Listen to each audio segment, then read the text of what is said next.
knew that Tilak had to be imprisoned fast. That man was the Advocate General, Mr. Branston. As the main voice of the British Empire, he left no stone unturned in order to corner Tilak. What helped was his great knowledge of the law and verbal dexterity, which he employed greatly to sway the jury to his favor.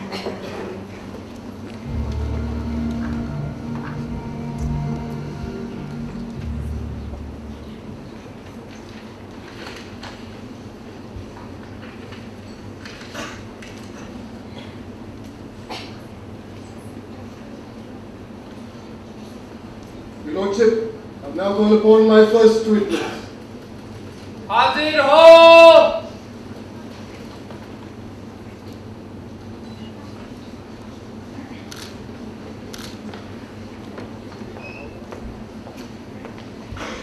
Do you swear to say the truth, the whole truth, and nothing but the truth, so help you God? Yes, I do.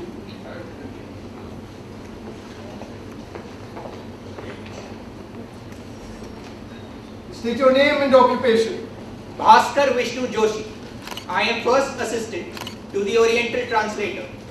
In the course of your duty, did you receive and translate an article dated 12th May 1908, titled The Country's Misfortune, taken from the Kesare newspaper? Yes. On 9th May, the article Editor's Stray Thoughts begins with the line Commencement of the Bomb Affair. Page 4, column 3 is titled The Real Meaning of the Bomb, and column 4, The Secret of the Bombs. Tell me, these all come from your translations. Correct. And each of the articles is followed by the footnote that it was printed and published by the accused. Yes, sir. Page 5 of the Kesarian 9th June carried an article. Can you kindly read out the title of this article to the court? The English are openly an alien rule. My lord, I submit the article and its translation. I object, my lord. These articles must be read in context with their circumstances. Their intentions are rather straightforward to me. What I say in these articles can go in to show the surrounding circumstances under which they were written.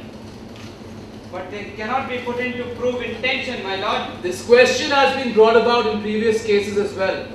Please go look them up and refrain from wasting this court's time, Mr. Tilak. Mr. Joshi, translate the actions of the British inspire many with hatred. In fact, just translate hatred. Titkara.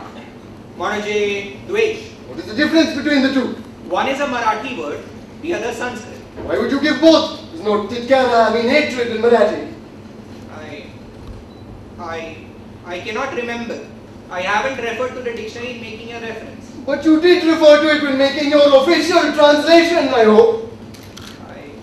I cannot say. Refer to page 379 of Candace's dictionary. It's not the meaning given as hatred. No. No? What is it then? Disgust. Well, then why is it that you will use it as hatred in your translation? Sahib, it is nearly the same. The etymology is Sanskrit, so I had to put it in. Leave it. Translate arbitrarily for me. I cannot give you one word for that. Then give me your rendering of it. Should I not be allowed to use my dictionary? You are a translator by profession, are you not? Yet you still need a dictionary. It is only to ensure that the translations are accurate. I can explain what arbitrary is in English. Your purpose is to translate it to English, not teach it to us. Just give us your translation of it. I cannot give you one word for that. Then explain it in Marathi. I can explain it in English. In Marathi! But sir, the etymology is Sanskrit. How can I explain it in Marathi? This is Sanskrit, that is Sanskrit, everything is Sanskrit. You do not know that it occurred in the 12th standard textbook. Sir, I would not know. I only passed my matriculations. We are not doubting your academic qualifications, Mr. Joshi. Please ask only relevant questions, Mr. Branson. Your Lordship, I merely wish to show that the translations are indeed accurate. There is a need to highlight the undeniable truth that the accused cannot hide behind the garb of distorted translations and misinterpretations. If only Mr. Joshi had more patience. Thank you, my lord. No further questions. The witness is dismissed.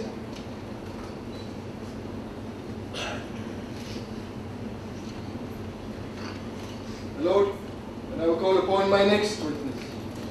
Hazir ho!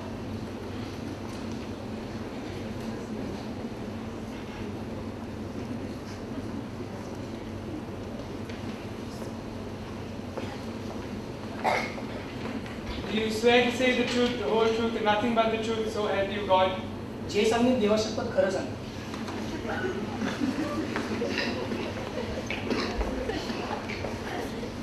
Are you Mr. Narayan Jugannath Dutta, a clerk in the Custom Reporter General's Department? हो साहेब.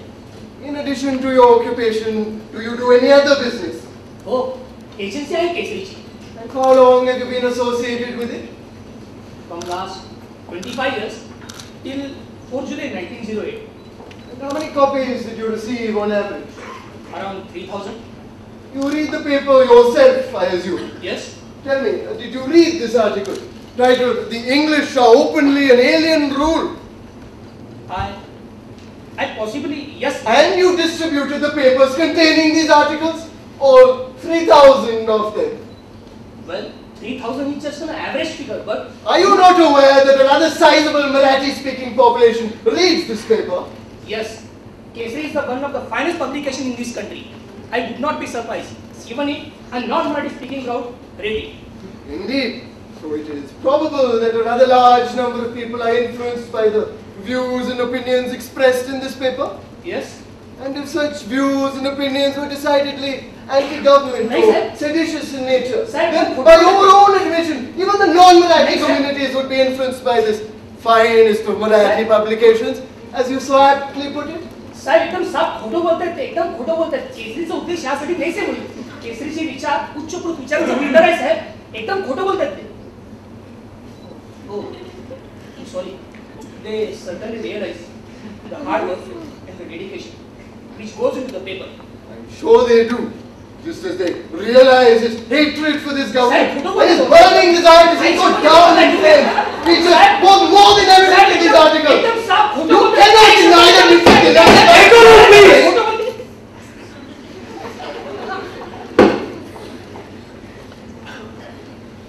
Thank you, my lord. No further questions.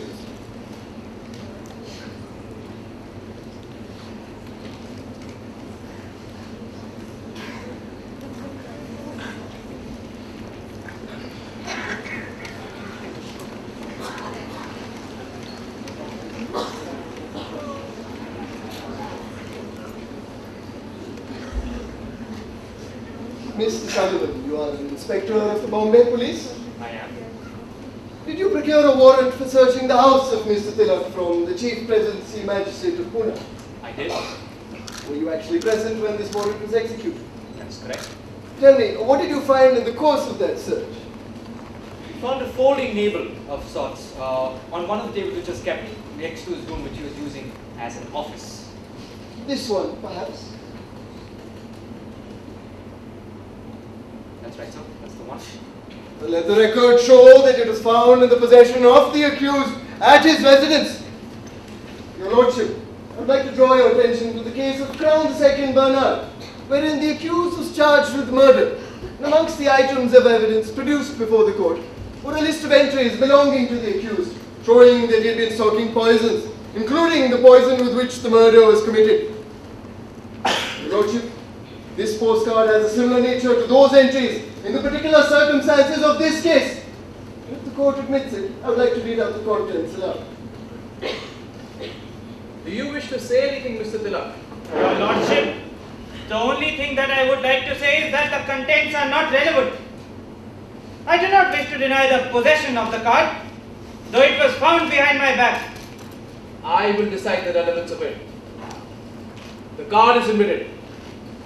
It is a folding note of sorts, and there appears to be a list of the titles of various books on one side. The Handbook of Explosives by M.I. Smith, Nitro Explosives by Gerard Sanford, and Modern Explosives by Isel Explosives. Clearly, Your Lordship, this goes to prove only one thing, that the accused was in full sympathy with those who aim to destabilize this government. Why else would he call a bomb a charm and an amulet? Or have an avid interest in the technicalities of the same? Or in turn, willfully and systematically distribute that very same message to the public? I implore you to have no doubts that the accused is indeed guilty of harboring and spreading disaffection towards this government. Thank you, my lord. That will be all.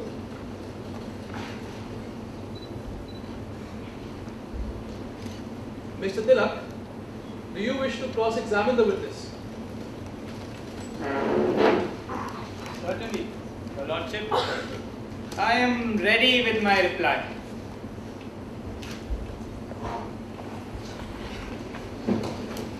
As a reporter, Tilak was never afraid to state the truth. While this did not endear him to the British government, it won him admiration and respect amongst the Indian crowd. Not one to mince words, he reported the glaring follies and the high-handedness of the government regularly through his articles and papers.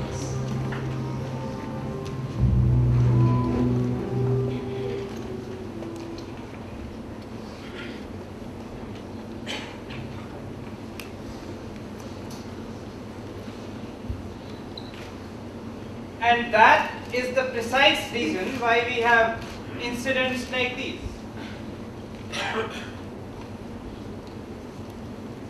This is all right, sir. But what do you have to say about the bombing in Muzaffarpur and the hanging of Khudiram Bose? These hangings no doubt inspire many with hatred and lead them to support the party of the rebels. However, it is not possible to cause British rule to disappear from this country by performing such monstrous deeds. Sir, do you think there will be a strong backlash for this act? Rulers who exercise unrestricted power must always remember that there is also a limit to the patience of humanity. Many newspapers had warned the government that if they resorted to Russian methods, then Indians too will be compelled to imitate the Russian methods.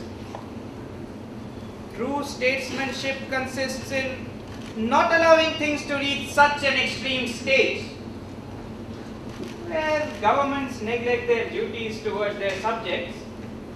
The occurrence of calamities like those at Muzaffarpur is inevitable.